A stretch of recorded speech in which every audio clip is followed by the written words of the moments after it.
नमस्कार. माधुरीज किचनमध्ये तुमचं खूप मनापासून स्वागत आहे. मी आज तुम्हाला मूग डाळ आणि ज्वारीच्या पिठापासून डोसा बनवून दाखवणार आहे. त्यासाठी मी 1 वाटी मूग डाळ घेतलेली आहे.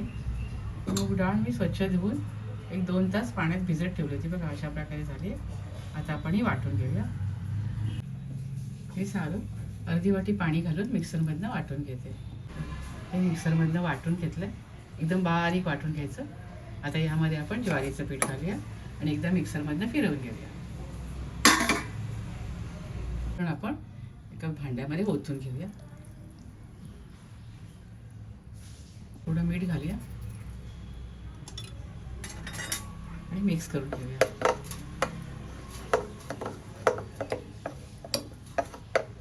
पाणी घालूया.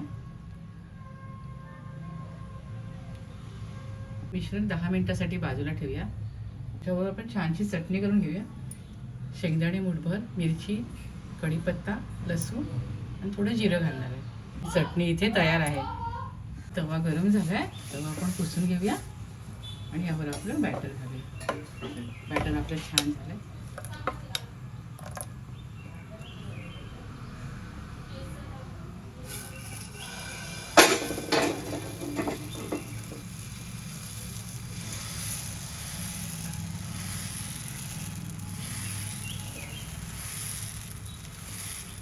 अशा प्रकारे छान बॅटर पसरून घ्यायचं.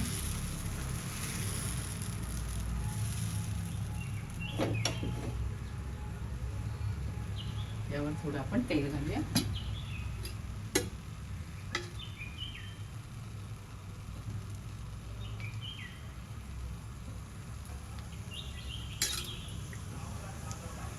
दोन उलटून घेऊया.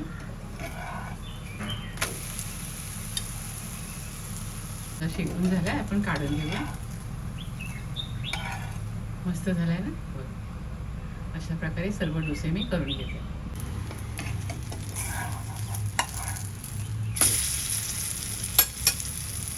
इथे मूग डाळ आणि ज्वारीच्या पिठापासून हेल्दी आणि ग्लुटन फ्री डोसे मी तयार केले.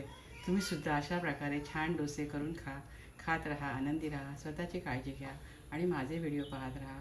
शेअर करा, लाईक करा, आठवणीने सबस्क्राईब करा. धन्यवाद.